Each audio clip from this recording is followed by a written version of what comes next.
екі команданың даңғайыр жыршыларын ортаға шақырайын. Біздің солтүстік Қазақстан облысынан топқа түсетін жыршы Тоймырза Абашевты қарсы алыңыздар.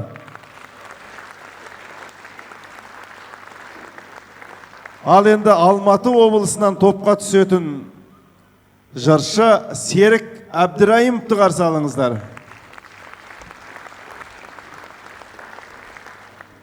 Батырбаян Мағжан Жұмабаев. Танжын.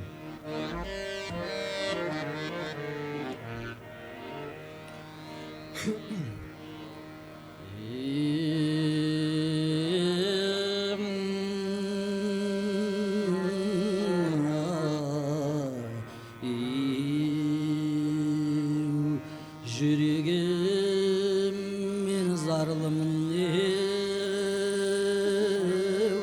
жаралыға сұм өмір абақты қойым саналыға ай қызыл тіл қолым емесеу кішенде өлді сондықтан жаным күйібеу жанады да қу өмір қызығы жоқ қажытқан соң толғанып қарауым сол баяғыға ертегің қуатпай ма баланы да сөз сиқыр жазбай мекен жараны да ақында бір бала ғой айғым тұлғаны еркімен өз ақ отқа барады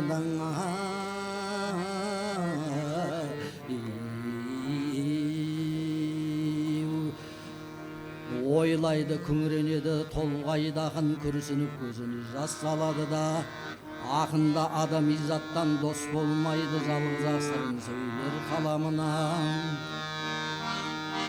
ай жайтақтап жолға алғанда жабайыдан қандыр боп ақын жолы қалады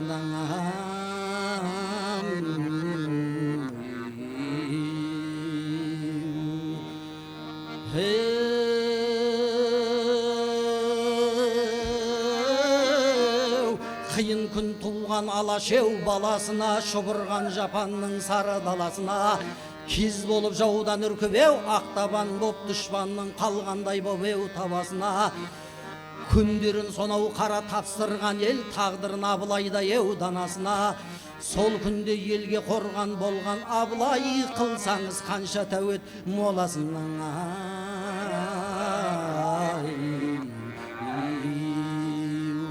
алыстан ей орыс Қытай ауыр салмақ жақыннан тыншытпайдың қалың қалмақ артың ұр алдыңда көр жан жағың жау дағдарған алаш енді қайда бармақ сол күнде елге қорған болған Абылай көп жаудың бірін шауып бірін арбап күндердің бір күнінде қана Абылай қалмақты ойын алды ойран салмаған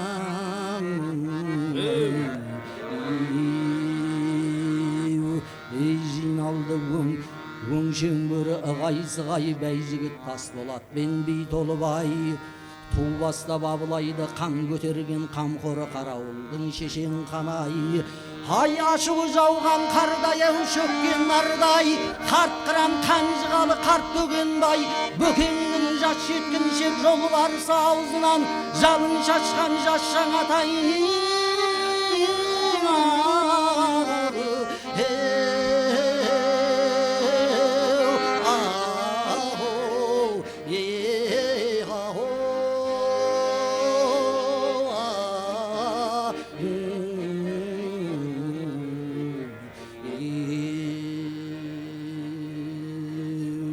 ай балталы балғын доттан оразым бет сырғалы шапшамықтан ерел жібек өзіне тірі жанды тең көрмейтін тәкаппар қошқарылыңа ері Жәнібек қалданға қанмен бірге тұтқын болған жолдасы Абылайдың батыр Жәпек ай осындай өңшең көк жалы жиылысып күңіреніп жау қайда деп жолбарыстай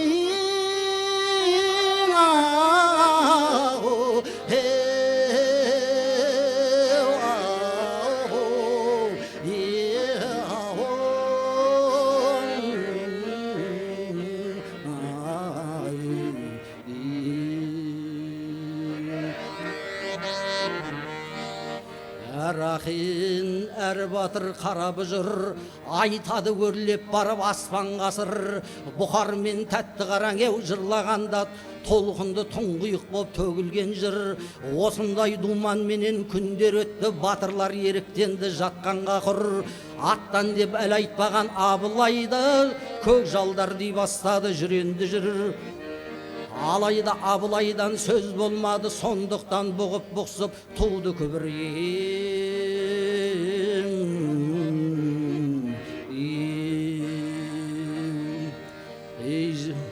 Ей жиылда өңшең бөрі Борабайға, Алаштың кебесінде езгі жайға.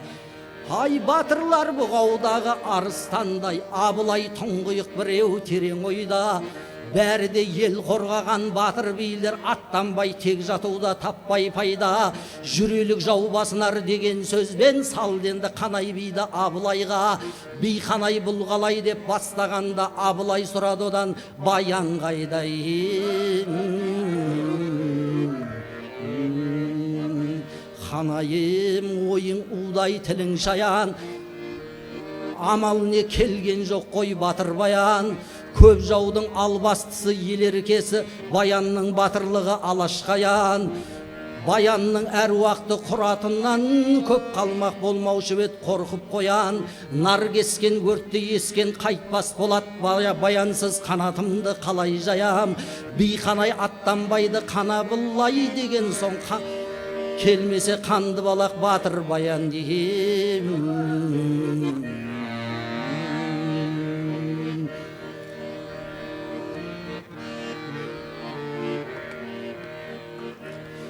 Жас баян жауды талай көрмеп беді, сорғалап сұңқардайын енбеп беді.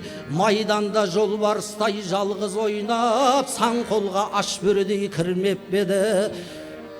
Жебесі көбе бұзған жүрек үзбей найзасын сірә шалғай сермеп беді. Бәрін айт, бірін айтта басқа батыр, баяндай алашым деп еңіреп беді. Бұл жолы кешігуі жай емес қой, тұлпарым кез болды ма орға теген.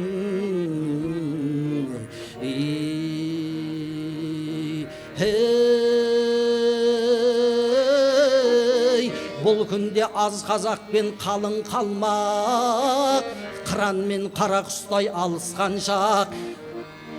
Баласы Алталаштың Абылайдың астында ақ туының табысқан шақ. Қазақтың қыран батырлары бәрі қыран, сонда да бір батыр жоқ баяндай тап. Жауының бір жорықта бір сұлуын ер баян алып қайтқан артына сап. Баянның алып келген сол сұлуы бүлдіршін бөбектейін 14 жастағы.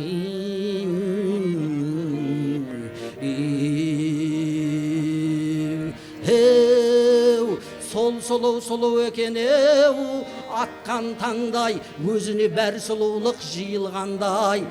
Торғын ет шапақтай бет, тісі меруерт, сөзінен су сылдырлап құйылғандай. Лебізі жібек лебіз жұмақ желдес, кәусардан татқан адам қалған қанбай. Шынер ғой батыр баян алып қайтқан еліне сол сұлуды естен танбай.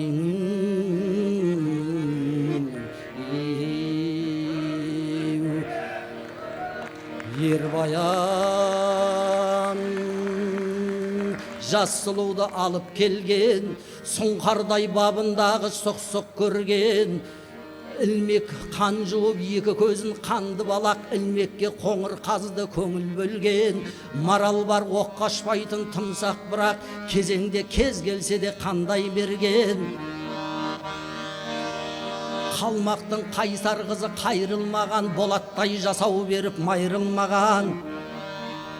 Жап жас қыз сұмдығы мол сыр білдірмей, жандаяқ жанынан ақ тайдырмаған. Қазақтың аруы боп кетсе дағы, жаны мен жүрегінен айғырмаған.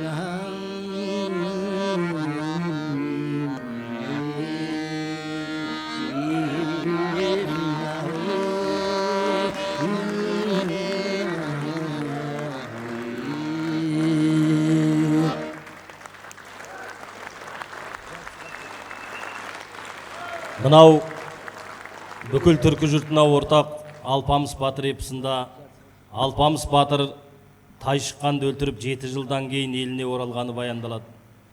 Келсе, Ұлтанқұл Алпамыс енді келмейді деп өзін сол елге хан етіп жариялап, әкесі Байбөріні түйе бақтырып, жалғыз ұлы жәдігерді дарға асуға үкім шығарып, жалғыз бауыры Қарлығашты жамбы тіккен жерге бәйгеге қойып, өзі Гүлбаршын сұлуды тоқалдық қалмақ қылып той жасап жатқан үстінен түседі.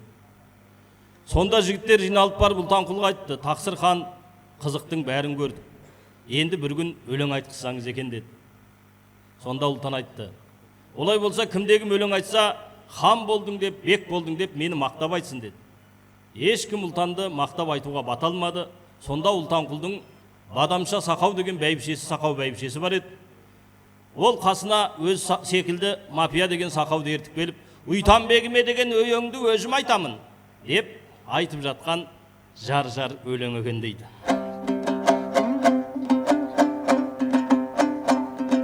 Айдай айдай жай жай, айдың көйін жағай-ай, қыз балалай жай жай, мақтап мақтап өйең ай, бозбай ай жай жай. Бадам қаным кеді биби басып жай жай, қағыса бей бозбай ай, есік ашып жай жай, патшайыққа ұйтанның сынып байма жай жай, күйікпенен жойғаның мініп байма жай жай.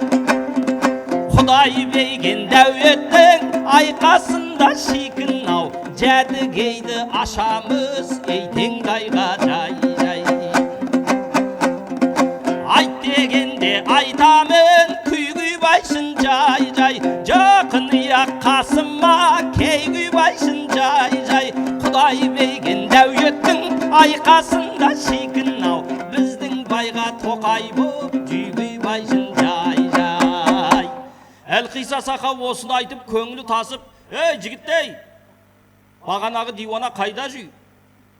Соны етікпейін дейші, биек ауыз өйеңді айтып, кеудесінен теуіп, ежібіне шиіп, жөніне жібейін" деді. Елдің жағдайын білмек болып, дивана кейпінде жүрген Алпамысты Бадамшаның қасына ертіп келеді. Сонда екеуінің айтысып тұрған жер екен дейді. Бадамша бастайды: "Айшық мүйіз ақсеке қойды бастай жай жай, иығыпша жігіттей тойды бастай жай жай. Бізді мақтап өйең ай, бек бойдың деп дивана, кеуі кейсе Бадамша шапан тастай жай жай." Алпамыстың жауабы екен: "Айт дегенде өлеңді көп айтамын жар жар, асықпасаң тойыңы кеп айтамын жар жар. Мәні жайын әлі де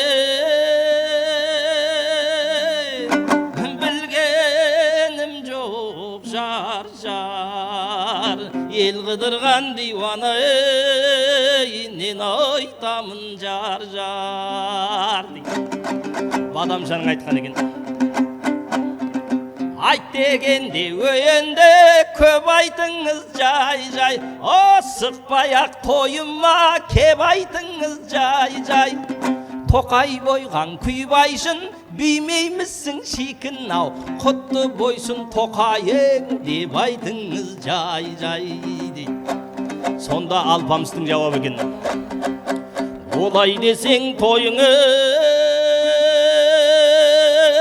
кел алмаймын жар жар, байың тегін берсе де сен алмаймын жар жар. Әлде болса сен көңсің, ол Гүлбаршын бәйбіше, сені бәйбіше болады дей алмаймын жар жар" дейді.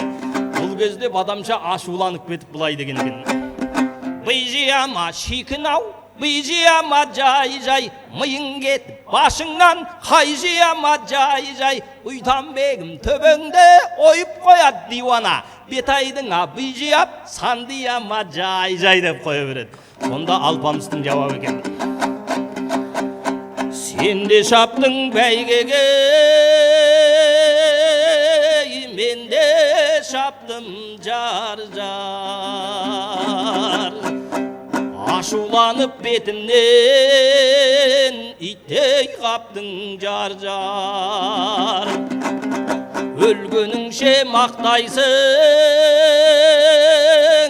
ұлтан құлды сақауқар. Ұлтан құлдан сен қандай пайда таптың жар. Дегенде Бадамшаның айтқаны: сен де шаптың бәйгеге, мен де шаптым жай. Ашуландым бетіңнен, иттей қаптым жай.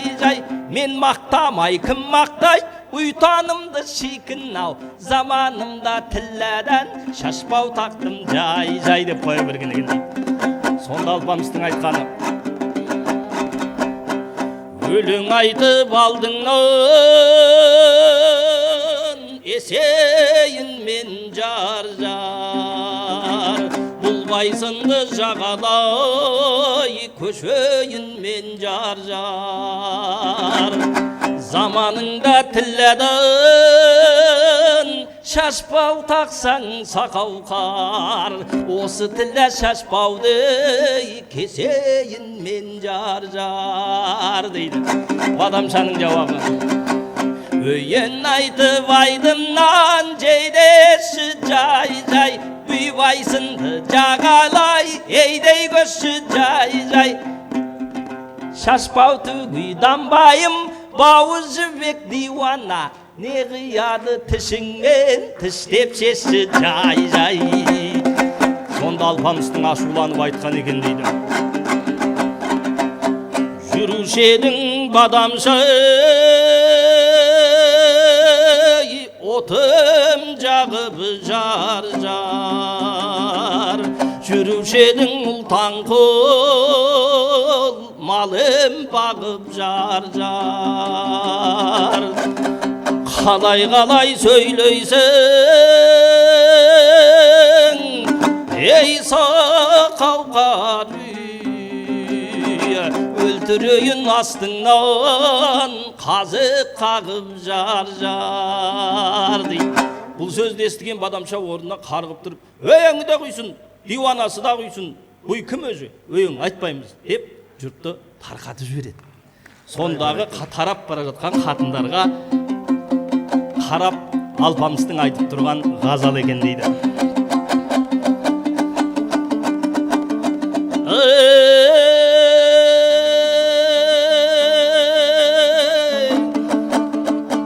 ей қатындар,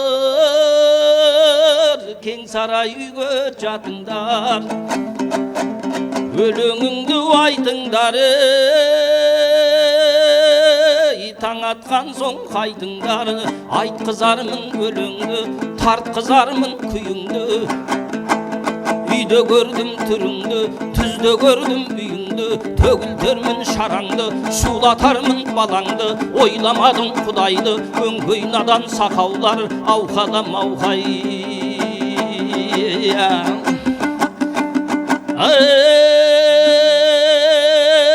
Осыны айтып Алпамыс енді атына мінеді, жамбыға қарай жүреді, атайын деп оқталып төсіне садақ тіреді. Атып тастап жамбыны ұлтан құлға келеді, етегінен ұстады, бәйгемді бер деп қыстады. Масаттанып тұрған ұлтан құл көтіне де қыспады. Антұрған ұл қарашей Алпамыс кімге ұқсады? Жалт етіп ұлтан қарайсап Алпамысты танисап, топтан шыға қашады. Жібермейді Алпамыс албастыдай басады, артынан кеп жәдігер найзасымен шаншады. Әке маған бер деді қайратымды көр деді, баласына береді тышқан алған мысықтай тамашасын көреді. тірсегінен тілдірді, бәйтеректің басына салбыратып білдірді. Кешегі ұлған қаның деп көргеннің бәрін күлдірді. Ай бәрекелді. Қошемет ардақты ағайын. Енді алдынан арқан керіп тоқтатпасаң, жыршыларды білесіздер, таңды таң құрып жырлайды.